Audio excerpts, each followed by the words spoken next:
ಎಲ್ಲರಿಗೂ ನಮಸ್ಕಾರ. ಈ ದಿನ ನಾನೊಂದು ನ್ಯೂಸ್ ಪೇಪರ್ ಆರ್ಟಿಕಲ್ನ ಓದಿದೆ ಮತ್ತು ನಮ್ಮ ಮುಳಬಾಗಿಲು ತಾಲೂಕಿನ ಕೆಲ ಯೂಟ್ಯೂಬ್ ವಿಡಿಯೋಸ್ನ ನಾನು ನೋಡಿದೆ. ಮನಸ್ಸಿಗೆ ತುಂಬ ನೋವಾಯಿತು. ಇವತ್ತು ಮುಳಬಾಗಿಲು ತಾಲೂಕಲ್ಲಿ ಅಭಿವೃದ್ಧಿಯ ವಿಚಾರವಾಗಿ, ಒಂದು ಸ್ವಚ್ಛ ಭಾರತದ ವಿಚಾರವಾಗಿ, ಸ್ವಚ್ಛ ಗ್ರಾಮದ ವಿಚಾರವಾಗಿ ನಮ್ಮ ಬೇರ್ಕೂರು ಹೋಬಳಿಯ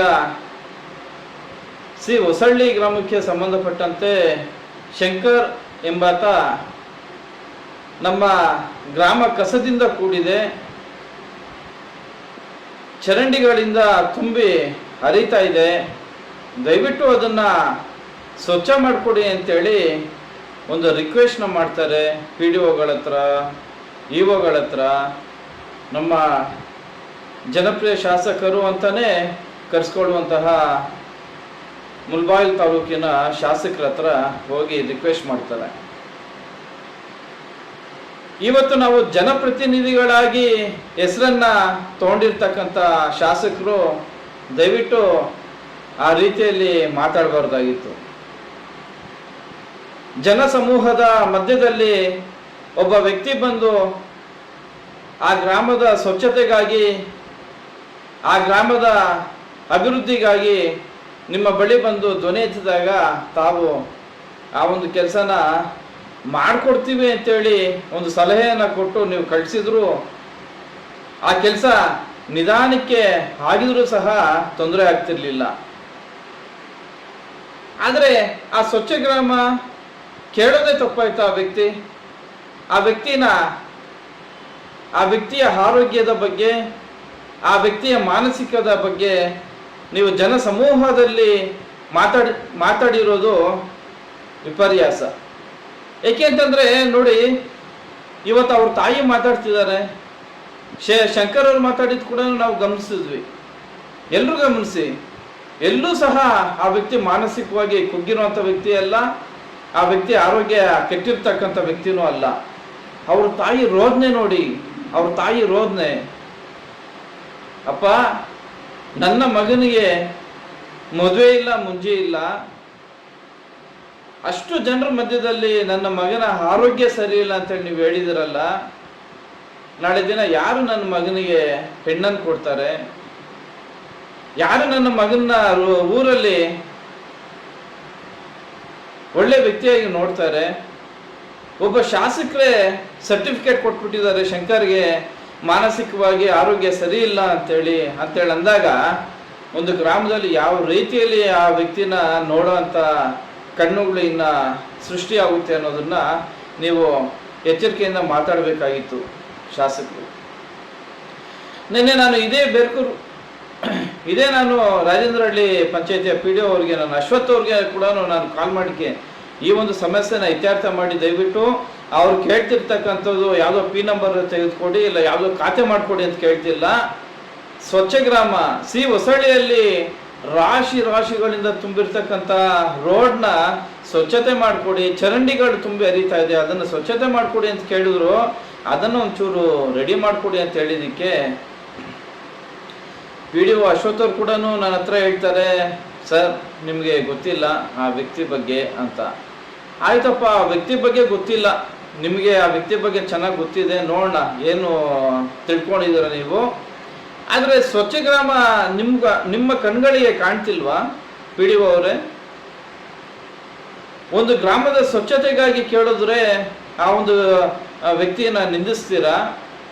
ಒಂದು ತಾಯಿಯ ಹೊಟ್ಟೆಯಲ್ಲಿ ಅಂಗವಿಕಲನ ಜನನ ಆದರೂ ಸಹ ಆ ಒಂದು ಮಗನ್ನ ಎತ್ತಿ ಒತ್ತಿ ಪ್ರೀತಿ ವಾತ್ಸಲ್ಯದಿಂದ ಸಾಕುವಂಥ ತಾಯಿ ಅಂಥದ್ದು ಚೆನ್ನಾಗಿರುವಂಥ ವ್ಯಕ್ತಿಯ ಬಗ್ಗೆ ಮಾನಸಿಕವಾಗಿ ಆರೋಗ್ಯ ಸರಿ ಇಲ್ಲ, ವ್ಯಕ್ತಿ ಸರಿ ಇಲ್ಲ ಅಂತ ಹೇಳೋದ್ರಿಂದ ಆ ವ್ಯಕ್ತಿಗೆ ಎಷ್ಟು ಮಾನನಷ್ಟ ಮೊಕದ್ದಮೆ. ಈ ದಿನ ಆ ವ್ಯಕ್ತಿ ಕೆಲಸ ಮಾಡ್ತಿರ್ತಕ್ಕಂಥ ಫ್ಯಾಕ್ಟ್ರಿ ಅವರಿಗೆ ಗೊತ್ತಿಲ್ವಾ ಈ ವ್ಯಕ್ತಿ ಆರೋಗ್ಯ ಸರಿ ಇಲ್ಲ ಅಂತ? ಆ ವ್ಯಕ್ತಿ ಆರೋಗ್ಯ ಸರಿ ಇಲ್ಲ ಅಂದಿದ್ರೆ ಫ್ಯಾಕ್ಟ್ರಿ ಅವರು ಕೆಲಸಕ್ಕೆ ತಗೊಳ್ತಿದ್ರ, ಕೆಲಸಕ್ಕೆ ಇಟ್ಕೊಳ್ತಿದ್ರ? ಅವರು ಕೆಲಸ ಮಾಡುವಂಥ ಫ್ಯಾಕ್ಟ್ರಿಯಲ್ಲಿ ಸುಮಾರು ನಾನು ಈಗ ತಾನೇ ವಿಚಾರ ತಿಳ್ಕೊಂಡೆ. 420ರಿಂದ 430 ವರ್ಕರ್ಸ್ ಇದ್ದಾರೆ. ಅವರೆಲ್ಲರೂ ಈ ಒಂದು ವಿಡಿಯೋನ ಗಮನಿಸಿದರೆ ಈ ಶಂಕರ್ ಅನ್ನೋ ವ್ಯಕ್ತಿನ ಯಾವ ರೀತಿಯಲ್ಲಿ ನೋಡ್ತಾರೆ, ಯಾವ ರೀತಿಯಲ್ಲಿ ಗಮನಿಸ್ತಾರೆ ಅನ್ನೋದ್ರ ಬಗ್ಗೆ ನೀವು ಕಾಳಜಿ ಇಲ್ದಿರ ನೀವು ಏಕಾಏಕಿ ನೀವು ಅಧಿಕಾರಿಗಳ ಪರವಾಗಿ ನೀವು ನಿಂತ್ಕೊಂಡು ಒಬ್ಬ ಸಾಮಾನ್ಯ ಪ್ರಜೆಯ ಬಗ್ಗೆ ಅವಹೇಳನಕಾರಿ ಮಾತನ್ನ ಹೇಳಿರುವಂಥದ್ದು ನಿಮಗೆ ಶೋಭೆಯನ್ನು ತರೋದಿಲ್ಲ. ಇವತ್ತು ನಾನೊಬ್ಬ BJP ಪಾರ್ಟಿಯಲ್ಲಿ ಗುರುತಿಸ್ಕೊಂಡಿರ್ಬೋದು, ತಾವು JDS ಪಕ್ಷದ ಶಾಸಕರಾಗಿರ್ಬೋದು.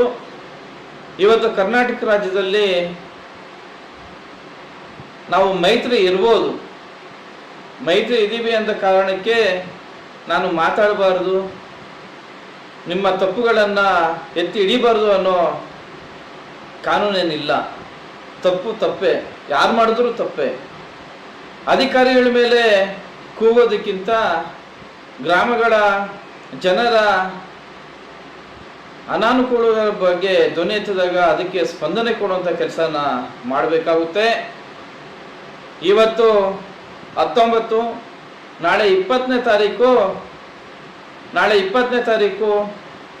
ಮಧ್ಯಾಹ್ನ ಅಷ್ಟೊತ್ತಿಗೆ ಹೊಸಳ್ಳಿ ಗ್ರಾಮದ ಶಂಕರ್ ಅವರ ಒಂದು ರಿಕ್ವೆಸ್ಟ್ ಏನಿದೆ, ಆ ಒಂದು ಕಸ ತೆರವುಗೊಳಿಸಿ ಸ್ವಚ್ಛ ಗ್ರಾಮದ ಮಾದರಿಯಾಗಿ PDO ಅಧಿಕಾರಿಗಳು ಅಲ್ಲಿ ಈ ಕೂಡಲೇ ಕೈಗೊಳ್ಳಬೇಕು ಕಾರ್ಯ. ಇಲ್ಲವಾದಲ್ಲಿ ನಾನು ಅದೇ ಹೊಸಳ್ಳಿ ಕಸದಿಂದ ತುಂಬಿದಂತಹ ಆ ರೋಡಲ್ಲಿ, ಆ ಕಸದ ಮಧ್ಯದಲ್ಲಿ ಅಲ್ಲೇ ಕೂತು ಪ್ರತಿಭಟಿಸ್ತೀನಿ ಅಂತೇಳಿ ಈ ಸಂದರ್ಭದಲ್ಲಿ ನಾನು ಹೇಳ್ತಾ ಇದ್ದೀನಿ. ನಾನೇ ಒಂದು JCBನ ಒಂದು ಟ್ರ್ಯಾಕ್ಟರ್ನ ಇಟ್ಟು ಅದನ್ನು ಸ್ವಚ್ಛ ಗ್ರಾಮ ಮಾಡುವಂಥ ಕೆಲಸ ನನ್ನ ಕೈಯಲ್ಲಿದೆ, ನನಗೆ ದೇವರ ಶಕ್ತಿ ಕೊಟ್ಟಿದ್ದಾರೆ. ಆದರೆ ಅಧಿಕಾರಿಗಳು ಮಾಡುವಂಥ ಈ ಒಂದು ಸಣ್ಣ ಕೆಲಸ ಕೂಡ ನಾವೇ ಮಾಡ್ಕೊಂಡು ಹೋಗ್ತಿದ್ರೆ, ನಾವು ಮಾಡಿರ್ತಕ್ಕಂಥ ಖರ್ಚನ್ನ ನಿಮ್ಮ ಅಕೌಂಟ್ಗೆ ಸೇರಿಸ್ಕೊಳ್ಳುವಂಥ ಕೆಲಸಗಳು ಇವತ್ತು ನಡೀತಾ ಇದೆ. ಅದನ್ನು ಮಾಡೋದಕ್ಕೆ ನಾವು ಬಿಡೋದಿಲ್ಲ. ಈ ಕೂಡಲೇ ಹೊಸಳ್ಳಿ ಗ್ರಾಮದ ಆ ರೋಡಲ್ಲಿರ್ತಕ್ಕಂಥ ಕಸವನ್ನು ತೆರವುಗೊಳಿಸಿ ಸ್ವಚ್ಛ ಗ್ರಾಮ ಮಾದರಿ ಆಗಬೇಕು. ಹಾಗೂ ನಮ್ಮ ಮುಳಬಾಗಿಲು ತಾಲೂಕಿನ ಶಾಸಕರು ಸಮೃದ್ಧಿ ಮಂಜುನಾಥ್ ಸರ್ ಅವರು ಈ ಕೂಡಲೇ ನಮ್ಮ ಹೊಸಳ್ಳಿ ಗ್ರಾಮದ ಶಂಕರ್ ಅವರ ತಾಯಿ ಹತ್ರ, ಅವರ ಮನೆಗೆ ಹೋಗಿ ಅವ್ರ ತಾಯಿ ಹತ್ರ ಕ್ಷಮೆಯನ್ನು ಕೇಳಿ ಆ ತಾಯಿಯ ಪ್ರೀತಿಯ ಗೌರವವನ್ನು ನೀವು ಗಳಿಸಬೇಕು ಅಂಥೇಳಿ ನಾನು ಈ ಸಂದರ್ಭದಲ್ಲಿ ನಾನು ಕೇಳೋದಕ್ಕೆ ಇಷ್ಟಪಡ್ತಾ ಇದ್ದೀನಿ. ಜೈ ಹಿಂದ್, ಜೈ ಭಾರತ್ ಮಾತೆ.